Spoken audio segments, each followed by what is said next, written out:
Et on revient ce matin donc sur cet attentat anti-kurde perpétré vendredi à Paris, rue d'Anguin. La France est en deuil. C'est ce qu'avait fait savoir samedi le ministre de la Justice, Éric Dupond-Moretti, après l'assassinat de 3 Kurdes la veille, donc dans le 10e arrondissement de la capitale. Pour l'instant, le parquet national antiterroriste, il faut le préciser, n'est toujours pas saisi de l'enquête. Vendredi, le porte-parole du Conseil démocratique kurde en France s'est aussi indigné. C'est ainsi indigné du fait que le caractère terroriste ne soit pas encore retenu. Des milliers de Kurdes ont manifesté samedi place de la République à Paris, dénonçant un attentat au mobile politique. On va bien sûr en parler ce matin. Le principal suspect qui a lui motivé son geste par le racisme avant d'être transféré en psychiatrie, puis à nouveau hier soir placé en garde à vue. L'homme âgé de 69 ans sera d'ailleurs présenté ce lundi à un juge d'instruction. L'occasion ce matin avec vous, Eva, de revenir sur le sort de cette communauté kurde, toujours assez ignorée des instances internationales finalement. Mais d'abord donc les dernières informations.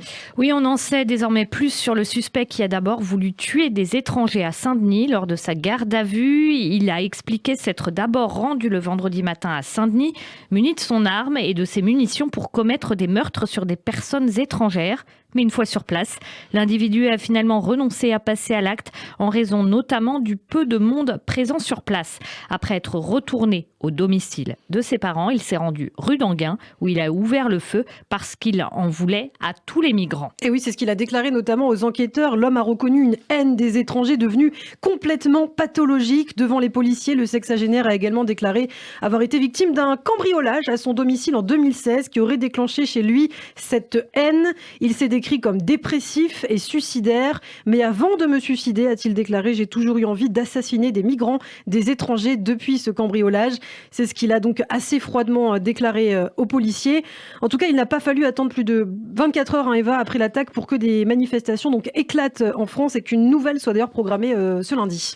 Et à Paris ou Marseille, chaque fois, quelques-uns des manifestants étaient venus avec des portraits imprimés de deux victimes, des deux victimes les plus connues, la militante féministe Emine Kara et le chanteur Mir Perver.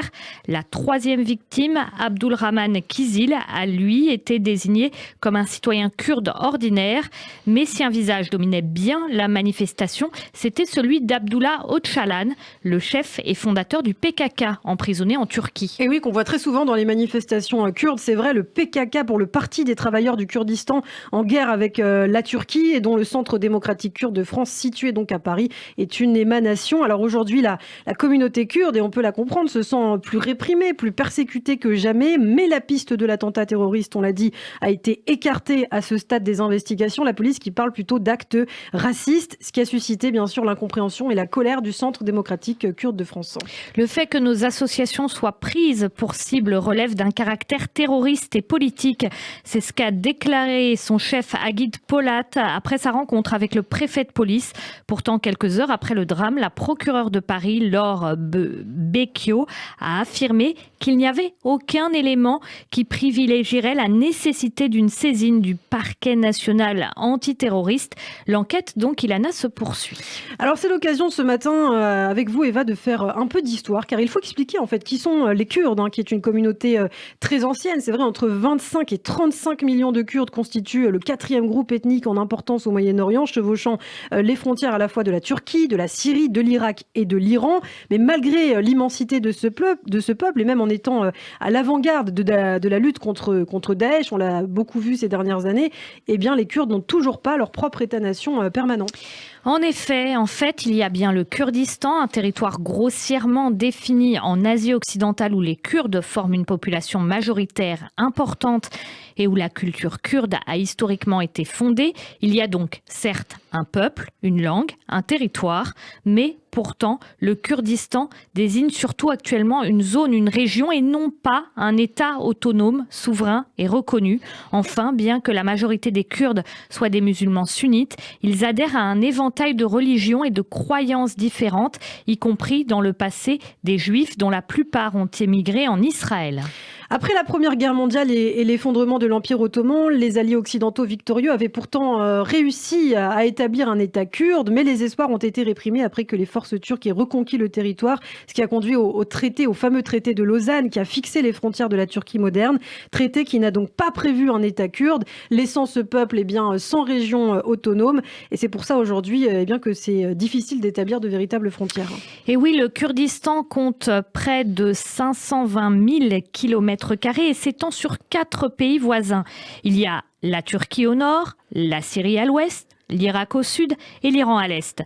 Sur ces 4 pays, seuls 2 possèdent une région sous la dénomination littérale de Kurdistan. L'Iran avec sa province du Kordestan, sans marge de manœuvre en pratique, et l'Irak avec sa région autonome du Kurdistan.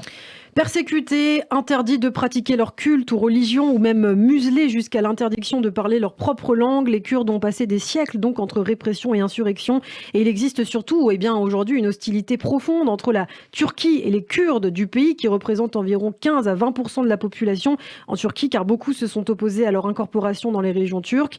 Très tôt, les Kurdes, on va parler donc de la Turquie, ont été traités très sévèrement par les autorités de Turquie, ce qui a conduit à des soulèvements dans les années 1920 et 1930.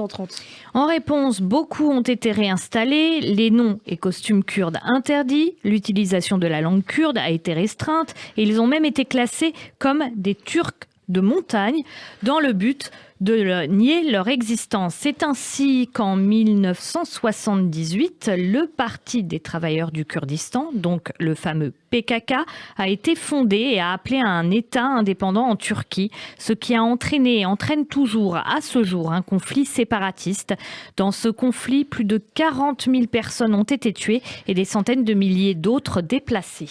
À ce jour, les Kurdes sont toujours confrontés à la discrimination et à la violence, tandis que le PKK est considéré comme une organisation terroristes par les États-Unis, par l'Union européenne et par des dizaines d'autres pays. Voilà en tout cas ce qu'on pouvait dire brièvement sur cette communauté kurde. À Paris, en tout cas, les enquêteurs poursuivent leurs investigations sur fond toujours de colère persistante de la communauté kurde. Et la communauté kurde qui a dit regretter un manque sur le plan sécuritaire sur les lieux des tirs dont la sécurité est sous la responsabilité des autorités françaises.